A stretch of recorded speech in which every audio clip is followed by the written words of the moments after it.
Hello everyone, and welcome back to another episode of One Man Stream. So what we're going to do today is we're going to show you how to bring an Excel spreadsheet data source into your vMix production.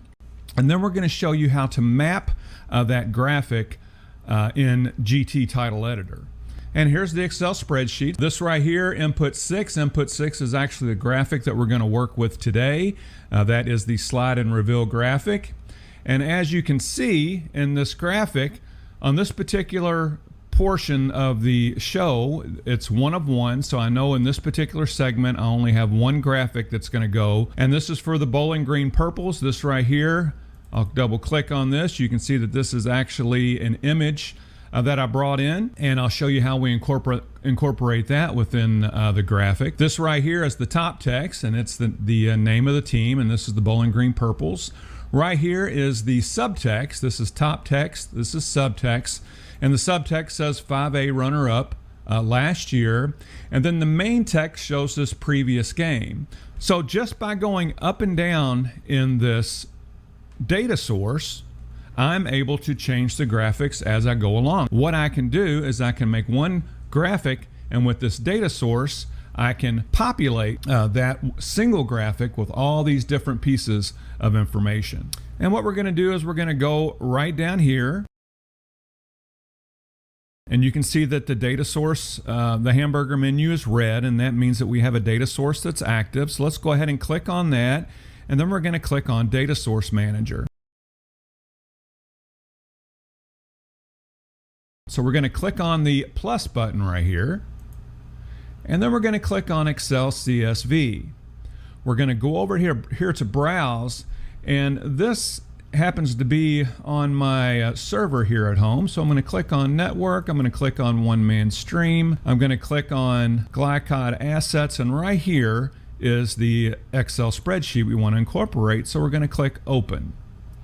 And I'm going to click this button right here that says use first row as column names, and you'll see why in just a minute. So let's go ahead and click OK. And then it brings in all that information from that Excel spreadsheet.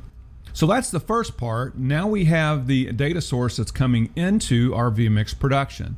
So let's go ahead and minimize this. The next thing we need to do is we need to pull in our graphic. This is our graphic right here, but just for demonstration purposes, I'll show you how we do this from scratch. So let's go ahead and we're going to click on Add Input. I'm going to click on Title. Under Recents, I've just recently brought this one in to this particular computer. And so I'm going to click on this, and I'm going to click OK. Now, when I made it, I put information in just as for a placeholder, but we're going to go ahead and get rid of all this so that then we can map it as a data source. So just going to click the delete button right here on my keyboard and get rid of that.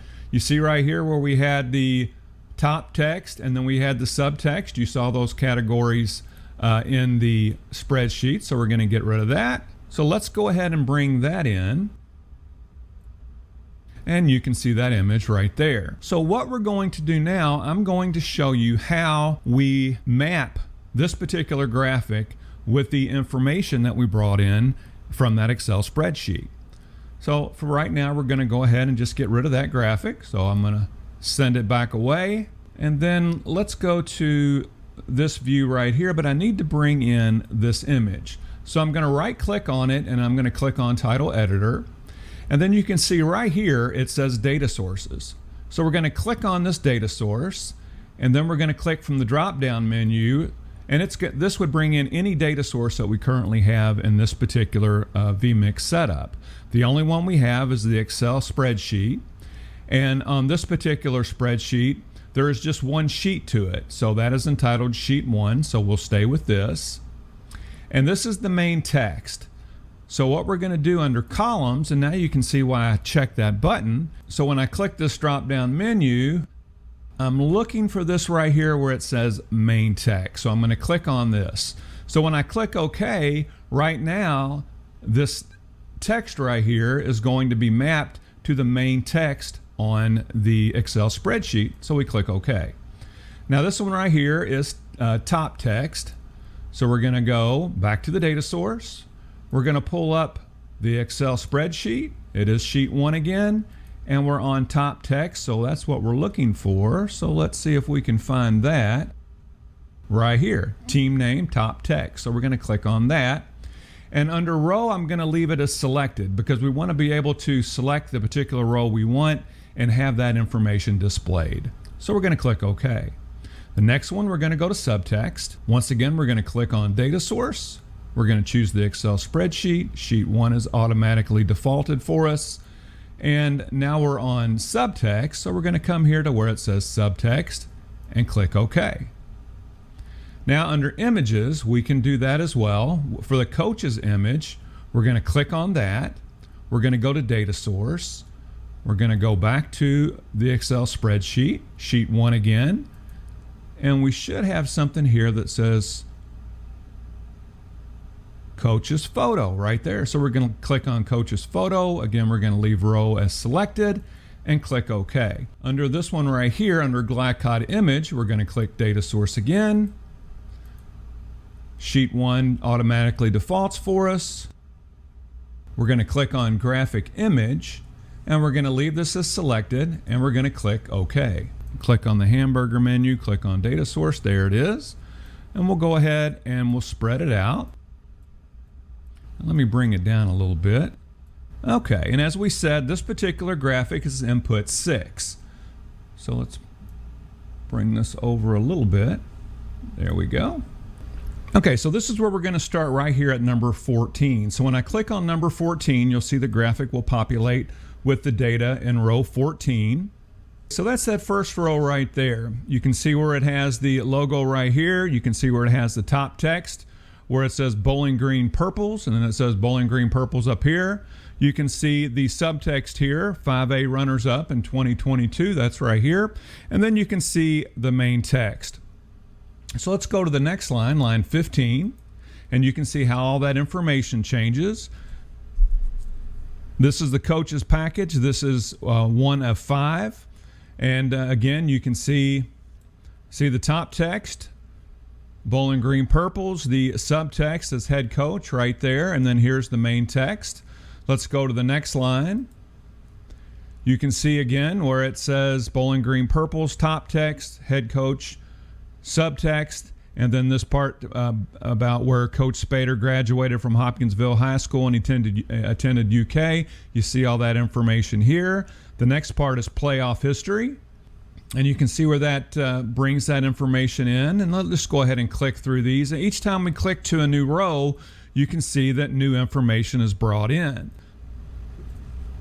And you can see as we click this one how the information changes. We have a different logo set up. This is the Male High School logo right here.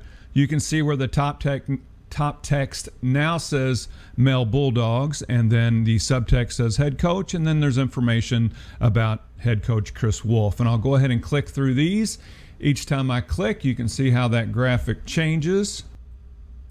Click the next row, the information changes. We click the next row. And you can see how beneficial this will be for you during the course of the ball game. You won't have to create all these different graphics. All you do is create this spreadsheet. Once you create it and have the template set up, you just need to go in for each game and change that particular information. And it makes it so much simpler, and it doesn't use near as many resources on your vMix. So the last thing I was going to show you is I was going to show you how to control this spreadsheet using vMix UTC. So let's go ahead and open up vMix UTC. Now this is the vMix UTC interface. So what we're going to do is we're going to create 3 buttons. This first one, we're going to call this first row.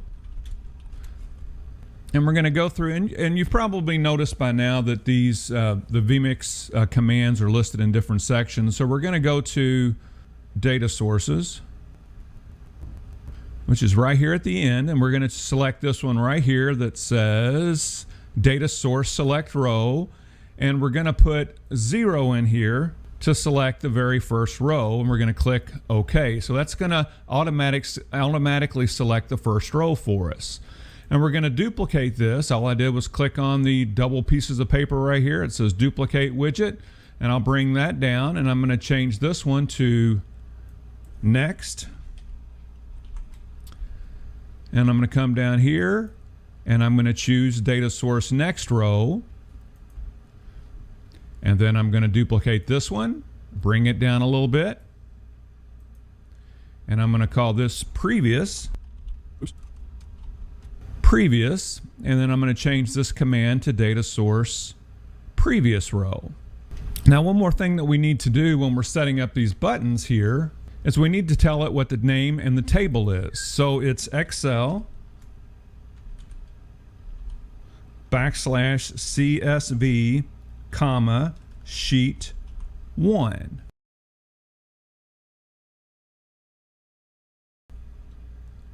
And click, well, let's go ahead and copy this because it's going to be the same for all three buttons. So let's go ahead and bring our graphic back in and our data source. And then we're going to click the first row button right here. And you can see where it takes us to the first row on our data source. So let's just go ahead and keep clicking next. And you can see how it goes down in the list. And then when we get to 14, it's going to bring in all that information, and it does. So we'll click the next button and it'll bring in what's in 15, and it does. But say we wanted to go back to row 14, if we hit the previous button here, it would take us back to 14. And if we wanted to start all the way over at the top again, we click this button right here, and it takes us back to the top. So we covered a lot of ground today. We brought in the slide and reveal graphic. We showed you how you brought that in to your vMix production. We showed you how to bring in the Excel spreadsheet as a data source within vMix. We showed you how to map the graphic that we brought in to the data source, and then we showed you how to operate that graphic or operate that spreadsheet via UTC by creating these three buttons here that we created rather quickly. That will conclude our tutorial for today. If you like what we're trying to do here at One Man Stream, please give us a thumbs up and a like. And please make sure that you do subscribe so that you'll be alerted as soon as new videos are posted. And as always, thank you so much.